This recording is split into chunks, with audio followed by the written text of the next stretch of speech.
नमस्कार, मैं हूं प्रशांत चुरहे। प्रधानमंत्री नरेंद्र मोदी का विदेश दौरा अक्सर चर्चा में होता है, लेकिन उसकी एक वजह और होती है।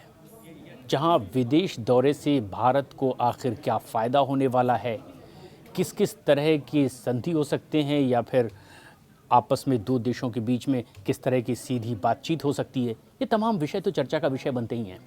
लेकिन प्रधानमंत्री नरेंद्र मोदी जब कभी विदेश दौरे पर होते हैं, वहाँ मौजूद प्रवासी भारतीयों से मुलाकात नहीं करना भूलते। इसे लेकर कई दफ़ा तो बड़े कार्यक्रम का भी आयोजन किया जाता है। अमेरिका जैसे कई बड़े देशों में ऐसे बड़े कार्यक्रम पूरे दुनिया भर में चर्चा का विषय बने।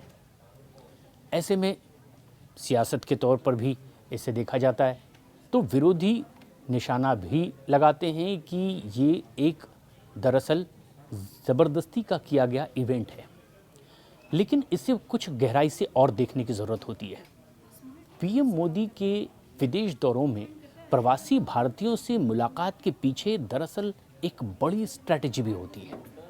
प्रधानमंत्री नरेंद्र मोदी अपने हर विदेश दौरे के दौरान पूरी दुनिया ने देखा, तस्वीरें भी सामने आई कि भारतीय मूल के लोगों से मुलाकात ज़रूर करते हैं। और उसकी वजह सिर्फ इतनी नहीं होती कि वो अपने लोगों से, अपने देशवासियों से वहाँ मुलाकात करना चाहते हैं, बल्कि पीएम मोदी की इसके पीछे एक बहुत बड़ी सार्थक, सकारात्मक, राष्ट्रीय हित की आर्थिक और राजनीतिक वजह भी होती है। और इसके ज़रिए पीएम मोदी एक साथ कई हित साधने में कामयाब भी हो जाते हैं। पीएम मोदी ने प्रवासी भारतीयों को देश का ब्रांड एम्बेसडर भी बताया है। सार्वजनिक तौर पर उन्होंने ये बात कही है, उन्हें राष्ट्रदूत कहकर संबोधित किया है। और दुनिया में इतनी विविध रंगी संस्कृति शायद कहीं नहीं जितनी कि भारत में है। और हमारी यही विविधता को लेकर भारतीय अपने देश के बाहर जाते हैं और अपनी गरिमामय संस्कृति के वाहक ही नहीं, एक बड़े प्रचारक और प्रसारक के तौर पर भी बाहर काम करते हैं। विदेश मंत्रालय की एक रिपोर्ट भी आई थी, उसका कुछ आंकड़ा मेरे पास इस वक्त मौजूद है। तकरीबन 35.5 मिलियन प्रवासी भारतीय विदेशों में रह रहे हैं। भारत का प्रवासी समुदाय दरअसल दुनिया का सबसे बड़ा प्रवासी समुदाय है। और इतनी बड़ी तादाद में किसी एक देश के लोग दुनिया भर में अलग अलग जगह रह रहे हों प्रवासी के तौर पर, ऐसा और किसी दूसरे देश के साथ नहीं है।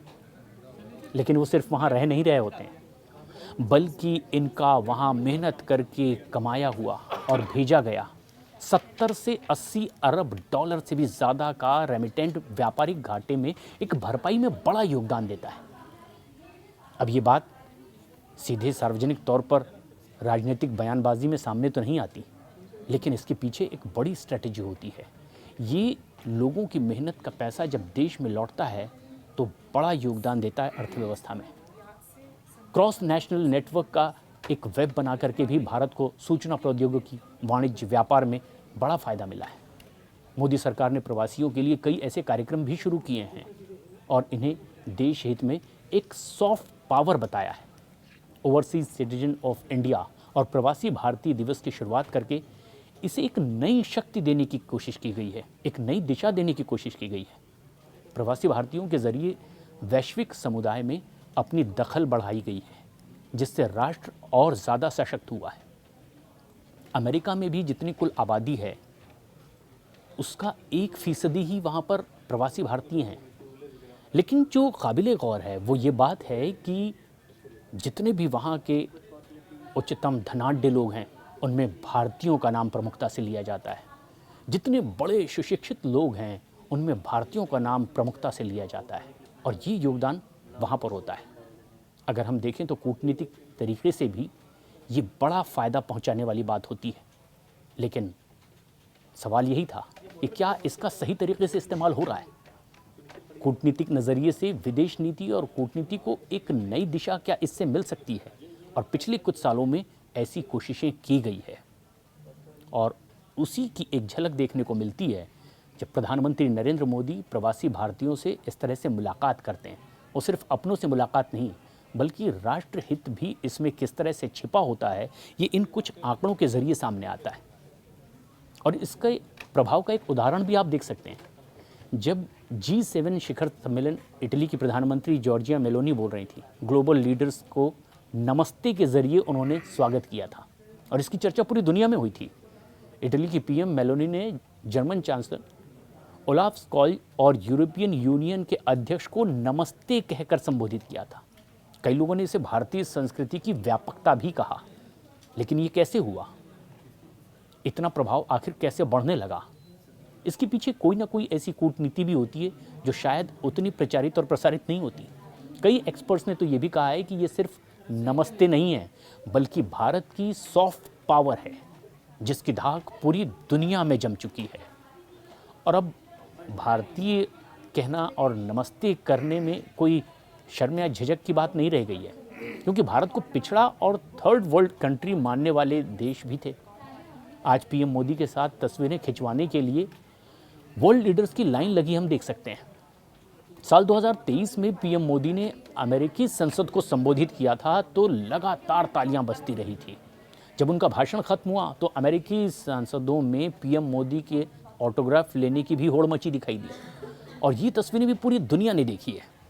जब विदेशों में पीएम मोदी का कार्यक्रम होता है तो वहाँ भारतवंशियों के बीच में भारत माता की जय के नारे लगाए जाते हैं।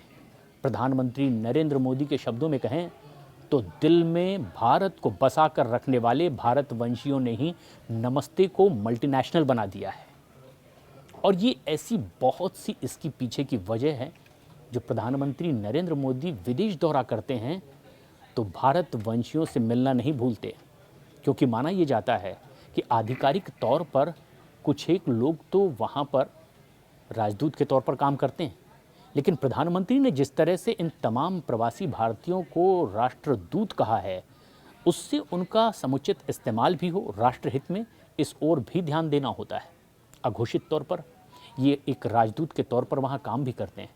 हमारी संस्कृति का प्रचार प्रसार तो होता ही है, साथ ही साथ एक भारत की ताकत दुनिया को महसूस भी होती है जब इस तरह का कार्यक्रम अलग से करवाया जाता है कि प्रधानमंत्री नरेंद्र मोदी खुद अपने देशवासियों से मुलाकात करते हैं। कई दफ़ा तो बहुत बड़े बड़े और दिव्य भव्य कार्यक्रम हुए, यहाँ तक कि राष्ट्र प्रमुख भी भौंचक्के हुए कि इतनी बड़ी तादाद में इतने प्रमुख लोगों की, भारतीयों की मौजूदगी उनके देश में है, और तब भारत का प्रभाव डायरेक्ट इनडायरेक्ट बढ़ता दिखाई देता है। तो ये है प्रधानमंत्री नरेंद्र मोदी की हर विदेश दौरे में प्रवासी भारतीयों से मुलाकात की बड़ी वजह, कि उन्हें सिर्फ अपने देशवासी के तौर पर मुलाकात करना नहीं, बल्कि भारत की एक ताकत के तौर पर पूरी दुनिया के सामने लाना मकसद होता है। उन्हें दिखाना, बताना और जताना, और शायद इसमें एक बड़ी कामयाबी भी भारत को लगातार मिलती चली जा रही है।